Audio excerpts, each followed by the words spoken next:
Inside Hilltopper Athletics is brought to you by Panhandle Cleaning and Restoration. Here's your host, Lynn. Welcome to Inside Hilltopper Athletics. We just got back from the Mountain East Conference Tournament, and now we prepare for postseason play. I'm Lynn, joined by my host, Don Clegg, and as always, we have head men's basketball coach Ben Hallett. So, Coach, it was a long week. Have you gotten any rest with the time change and the late night games? Still a little tired, but starting to get my rest back. So I know we have practice today, so really looking forward to practice and preparing for Friday's game. Well, let's quickly look back to how it all came out in the MEC Tournament, and then we'll get to what we're going to be dealing with this week. So let's start with the Glenville game, a team that you had played late in the regular season, and that was quite a game down there. I think it was a 1-point game with 1:10 left. So give us your thoughts, how you played against Glenville and how you pulled out a victory. Glenville was the good game. We knew going in the game at Glenville, we didn't shoot the ball well. We were 9 of 33 from the three-point line. But I did think that we got quality shots that game. They just weren't going in. So really put an emphasis on let's get clean looks in transition. And if you notice, especially in the first 5 minutes, we stepped in some clean looks, advancing the basketball early in the possession and, shot the ball extremely well. I think we're 18 of 32 from the three-point line that game, which I think it tied a Mountain East Conference record. And just I thought our energy was really good, and our guys were dialed in, ready to play. So that was a good game. And here's what makes that so interesting. I'm 180 years old, and I know everybody. So I'm seeing fans, parents, supporters of the program after that game, and they're like, yeah, if we shoot the ball like that, we're unbeatable. And I wanted to say, but I didn't, we're not going to hit 18 of 32 the next night. So the next matchup, now it really gets tough. You're playing a Concord team that I believe only had 6 losses on the entire season and has a really, really good basketball team, a team that advances to this NCAA tournament. So thoughts on the Concord game?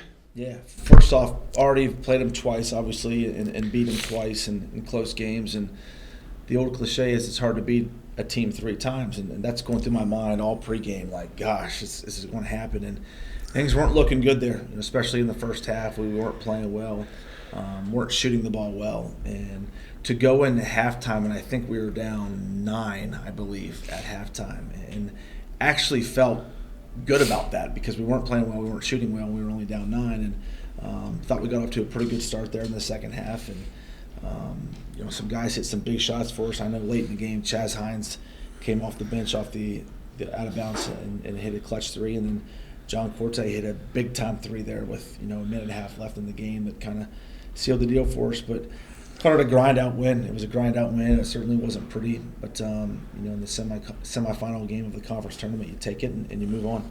Yeah, it's not going to get easy, and I think that's probably one of the hardest things that you have to deal with is there's a level of expectation that, one, West Liberty is going to win every game, and you're going to win every game by at least 20 points. And they don't realize that the other teams try really hard, and they prepare, and they do whatever, and not to bring up a negative. But if we would have said you're going to play a team as good as Concord, and you're only going to have 9 points with 9 minutes left in the first half, and you still come out of there with a win, we would say we take it. I'd sign that contract any day. Yeah, for sure.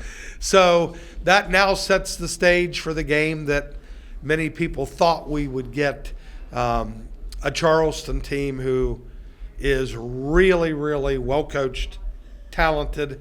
They were the number 1 seed based on 2 wins over West Liberty in the regular season. So your thoughts going into the final and then how the game played out?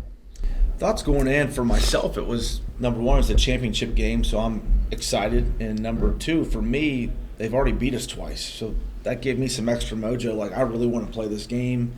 I want to redeem ourselves. And again, I'm not making any excuses because they had to do this as well. But, I got back to my house at midnight on Saturday night and we had to play a basketball game at 5 the next day.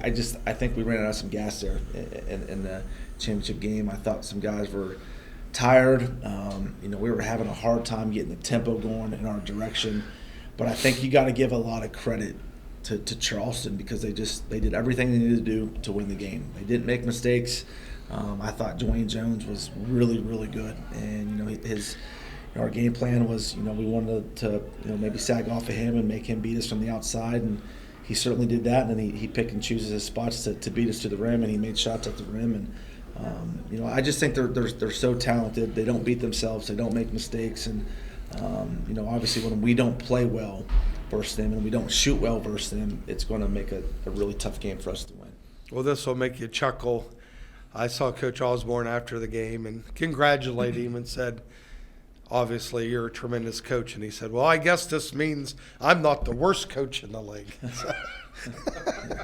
Of course, Dwayne. yeah, because we always say if someone would have interviewed you and Dwayne before the game, you would have said you're a 22-point underdog, and they would have said they were a 22 underdog. So hats off, Charleston, incredible run.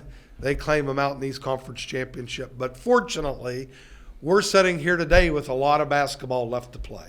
Absolutely. So now that we're done looking back, let's look ahead to what we have coming up this week. Once again, congratulations. Another NCAA tournament invitation.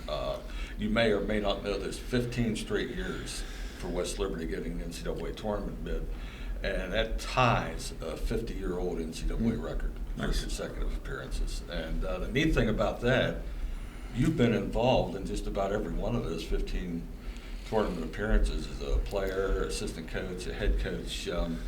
So what's your secret? What's the key? I don't know if there's a secret. I think we're making it look a little bit easier, but it's incredibly hard. And a lot goes into every single game on the season. And we prepare for every single game, and we're practicing every single day since the day these guys get to school, and these guys put an incredible amount of time outside of practice on this floor, getting up shots, and it's a reward for them. It's we get a chance to continue to play, and fortunately for me, I didn't have to go make the speech to the seniors after we lost to Charleston. That was their last basketball game.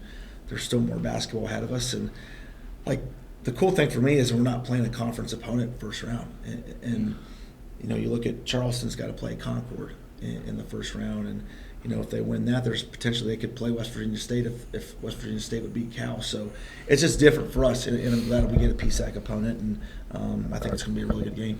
Well, and that was the next point I was going to bring up. That it's a little bit of a different format this week with Gannon hosting both the men's and the women's regional. They've split the tournament into 2 pods, and you have a 14 pod playing again, and another 14 pod playing a Cal. And referencing your point, it's difficult to win. It's hard to win, especially in the Mountain East Conference. There's 8 teams in the Atlantic region for the Mountain East. And I think you noted 3 of those MEC teams, the other 3 teams are in the other pod. Now, why do you like to have this breakdown like that where you're not playing MEC teams in the postseason as opposed to playing them? Yeah, I mean, if it could potentially mean we would be playing Concord for the 4th time in one season. I want to play someone different, someone that we're not used to preparing for. And I think if you were to ask any coach in the country, they would much rather play someone that they don't typically play against than someone that they've already played 2 to 3 times during the regular season. So just something different for me. And since I've been a part of West Liberty, and I don't think I've played Millersville. It's just, this is the first time that I've competed against Millersville. So just looking forward to the matchup. One of the things that makes the Division II tournament different from the Division I is what we just talked about, that at the Division I level, which is incredibly complex discussions about the seeding and the regions and who's going to play who, that is part of that discussion. They do not like to match up teams that have already played once, twice, 3 times, and they purposely avoid that, where here, under a regional format, it's almost impossible. Because if you make, and I get this all the time, well, this is stupid. Why did the NCAA make us play so-and-so who's in our league? Because if you don't, you're really going to damage another team. If you're changing seeding based on how many games you've played against somebody. You could have earned a high seed and lost it. So that's not going to be fair either. So this is really the way that they have to do it. But I do agree with you, and I'm looking more for the kids. You want the NCAA tournament to be different. You want it to be a new experience, a fresh experience. And unfortunately, at the Division II level, sometimes that can't be avoided. Yeah, and back to your point about Millersville County unfamiliarity, I think I was doing some prep work for this, and I think West Liberty's only played them twice in almost 100 years of basketball, like once in the 90s and once, I think, 2009, we played them in a tournament down at Wheeling. But, so anyway, it's a team from the PSAC East that we hardly ever see. So you're pretty much starting from scratch in terms of preparation. What all goes into putting together a scouting report against an unfamiliar opponent at tournament time? Yeah, so we've started to watch tape on them yesterday, and started to watch individual clips of their personnel.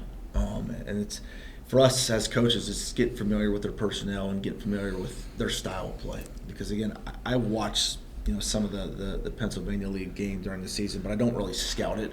I just watch the live stream. So we dug into them yesterday, and we'll watch some stuff with our team today. But the thing that sticks out the most to me about Millersville is their size. They've got two bigs in Matt Dade, who we recruited when he left Westchester and had him on campus, and really good player and a nice kid and a great family. And Drew Stover, those two guys are a handful, and they're big, they're skilled, they can both shoot, they're very underrated passers, and those two guys got our undivided attention right now. Yeah, when talking about references to those guys, I think Dade's like a 3-time All-PSAC guy. Stover right now is leading the nation in field goal percentage, and he's averaging double figures from the floor. So dunks and layups. Dunks and layups, high percentage shots. So, but West Liberty, and especially we referenced you as player, coach, everything. A lot of success in the NCAA tournament in the Atlantic region, especially.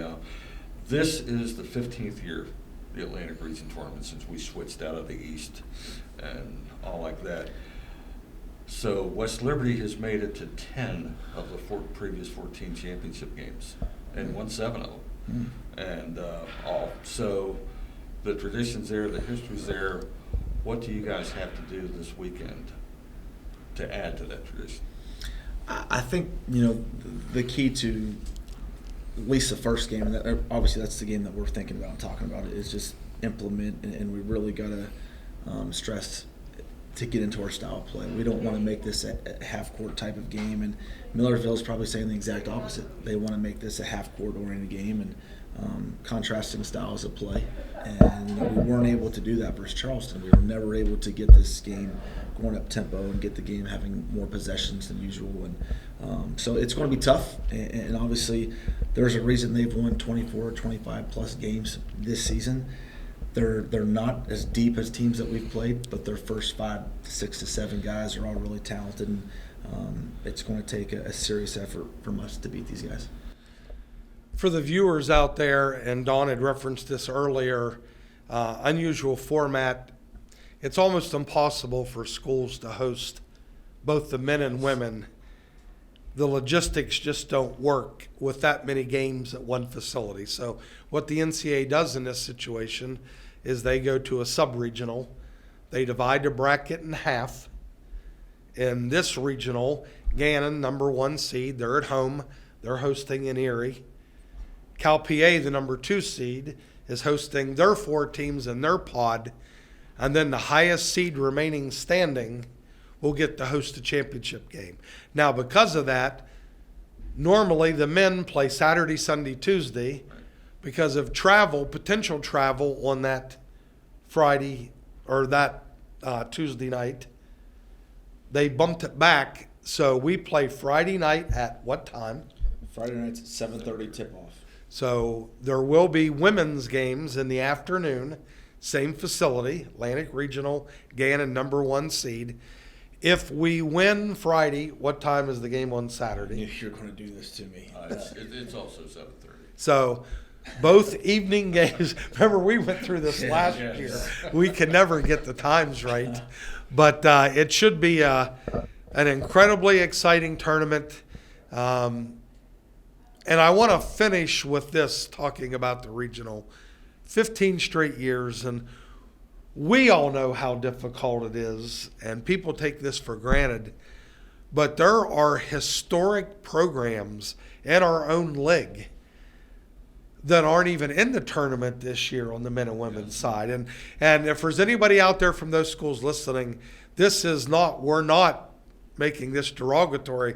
This is an absolute compliment.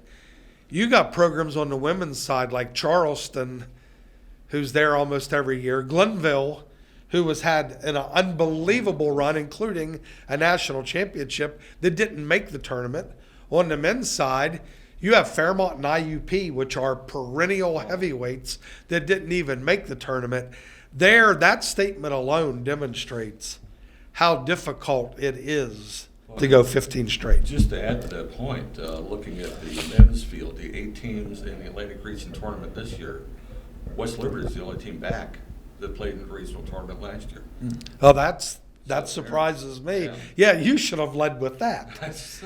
I do want to mention one of the things that I love about my job is to be able to interact with people. And since I retired in October from the the athletic director gig, I miss that a little bit. I don't get to talk with the student athletes near as much. I don't get to see people near as much. I did run into John Cordy's father at the game the other night. They're from Massachusetts. I had never met him. He came up, introduced himself, said some incredibly kind things about our podcast, the basketball program, Coach Hallett. So, Mr. Cordy, if you're out there listening, thank you for those kind words. Hopefully you'll get a chance to make it down and get to the NCAA regional up at Erie, PA. But it's been another outstanding season, Coach. Thank you for another championship, which you got to work a little bit harder. You've only won 7 in 7 years. So maybe we can talk about that off the air and get a little bit better work ethic. But as always, we're tremendously proud of you and your program. We wish you all the best. We'll be up there. We will be doing podcasts from the site as we did last year. And we hope you all turn in. And remember, the streams are no longer free. That is an NCAA decision. That's not a West Liberty decision. We have nothing to do about that. If you go to NCAA.com, you'll be able to find the pricing structure. You can buy it just for per game, or you can buy the total package. It gets you all the games. But please come up, view it in person. If you can't, please get the stream. We love your support, and we'll hopefully be back next week talking about preparing for an Elite 8 run. Right. That wraps up this. We'll see you later.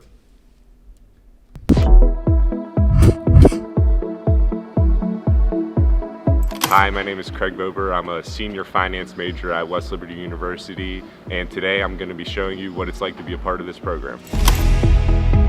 Heading to my first class of the day, investment portfolio analysis with Professor Jesse. We're going to start off doing some current events, and then we're going to look at evaluating some stocks, figuring out the intrinsic value. We're going to do Knight, Tyson, Disney, and waste management. We need to make some investments with the investment club. The finance program at West Liberty is an exceptional experience. In the program, there are amazing teachers that always make class fun and engaging. A new student enrolling in the program should expect a personable learning experience when you're engaging in classroom activities and building relationships with your teachers and classmates. I chose the major in finance because of my interest in the finance world and my want to pursue a career in business. My goals after graduating are to become a certified financial planner and help people achieve their retirement and savings goals. Heading in my second class of the day, Management Capstone with Dr. Rocchio. So part of what we've been doing over the last several weeks was looking at the internal and external factors of the companies that you had chosen to research. This major is good for others to consider because of the quality of education you receive and the relationships you build with the people in the business department. Professionally, with a finance degree, you have many different career options like banking, insurance, financial planning, or even tax services. I chose West Liberty University because I did not want to go far from home, but I still wanted to be away. Personally, what I like most about West Liberty is the great people that live here. West Liberty Business program attracts many people from different countries, so this provides you with a unique and diverse learning environment being here. We're going to be heading into the investment club meeting. So as we talked about, here's our current portfolio allocation. So we still have about $5,000 left, so we need to make some investments. The Investment Club is a student-ran club that is sponsored by WestBanco, where we use real money to buy stocks and bonds to build a class portfolio. This club is a great place to learn about the stock market and how investing works. All the decisions that we make regarding our portfolio are voted on by all the members of the club. And now for my last class of the day, my finance capstone with Professor Jesse. West Liberty's Finance Capstone is unique because it is a CFP board-registered program, which is something that not all colleges offer. In this course, we learn about topics like ethics, retirement planning, tax planning, and risk management, which prepares us for the CFP exam.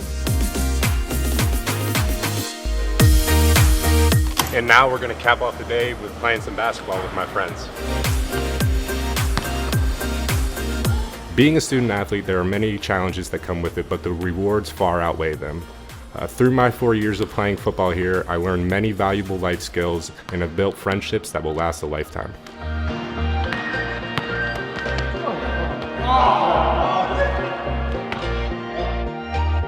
Thanks for coming along with me today, and for more information, just visit our website.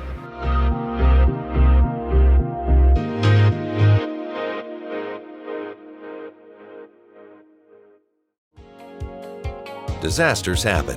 Pick the team that takes care of them all.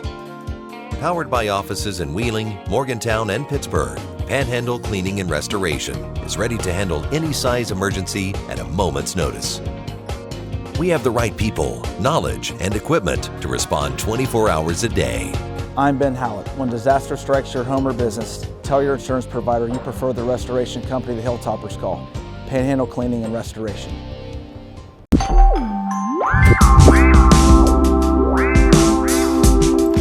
Hi, my name is Oceana Smith. I'm a community arts major at West Liberty University, and today I'm going to show you what it's like to be in my program. So starting off today, we're going to go into my CEP practicum class. So what I would like us to do today is the creation of a button. So if you had to create your own button reflecting your practicum experience so far, what would it say and why? Some of the best parts of the program so far have been the friends that I made and the experiences we get to share both on and off of campus. Because it's a growing program, the community arts majors are very close-knit, as well as the entirety of the community education program. So it's great to be sharing these experiences with people that I call friends rather than just a classroom full of students. I would encourage others to consider community arts because you don't have to know what you want your future to look like at first. There is a lot of room to explore and grow in this program in order to find your perfect fit in terms of career path. It's designed to have flexibility and the ability to be tailored to your personal interests. And the coordinating director, Dr. Miriam Roth Douglas, is an amazing educator and passionate about the success of her students. My little pin just says creativity lives everywhere. At my practicum site at the Stifle Center, I've been really pushed to develop my creativity on my own. And then I just put some cute little decorations around it just because I felt like it. Now we're heading into my community empowerment and engagement class. We'll do a little warm-up, a brainstorm competition regarding some of the things we've worked on in our previous session. I would like to see which group is able to write down the most ideas and concepts in 90 seconds. So. The community arts program at West Liberty is based on a lot of problem and project-based learning. Rather than standard tests, we get to apply the information we learn in class to problems and projects in the community. Our most recent project has been with Grow Ohio Valley in downtown Wheeling. Their mission is focused around food security and food sovereignty, a problem that Wheeling has been struggling with for a long time. Our job this semester is to come up with possible community projects that can go into the 17th Street building that they recently purchased and are trying to transform it into some kind of community center that will really benefit downtown Wheeling and meet the needs that the Wheeling area has.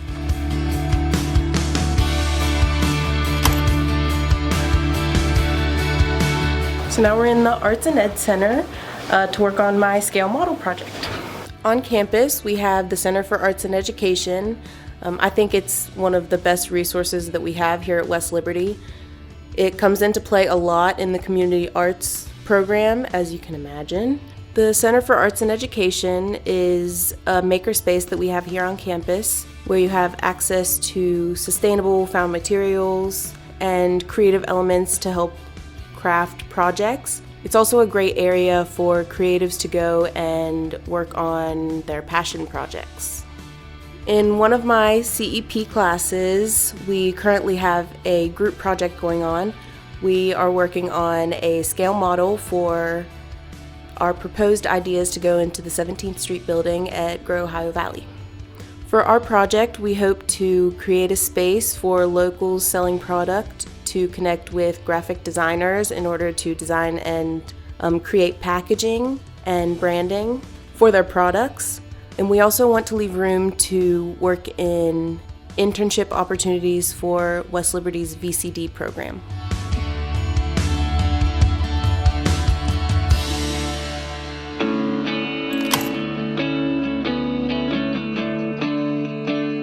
Now we're at the Stifel Center for Fine Arts for my off-campus practicum in Wheeling. Currently, I am doing my off-campus practicum with the Stifel Fine Arts Center.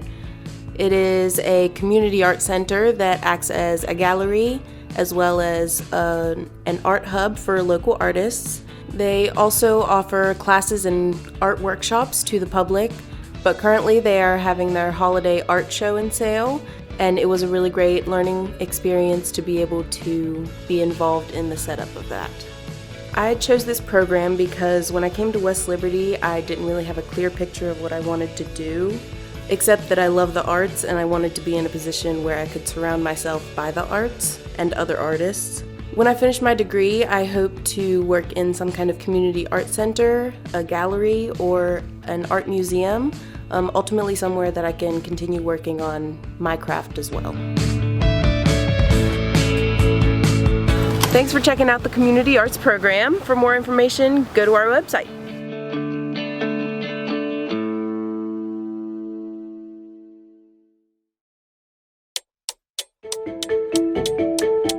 Hi, I'm Jason Ake. I'm a grad student at West Liberty University, and I'm working on the Earthworm Lab. So we're attempting to study some invasive earthworms here on the campus property. We have a survey area where we go out and try and figure out how many they are, where they are, what species they are. Earthworms are really small, of course, and you don't really think about them, and you hear about them being good for gardens and all that. But these invasive earthworms live out in the woods and they eat basically everything. They live in the dirt, they eat leaves, wood, take all the nutrients out of the forest. Plants can't grow, bugs can't find food, even trees start dying because they run out of nutrients. So our end goal is just trying to get a better understanding of the species. We're using some new spatial analysis techniques. I really hope that we can include this research to write my master's thesis.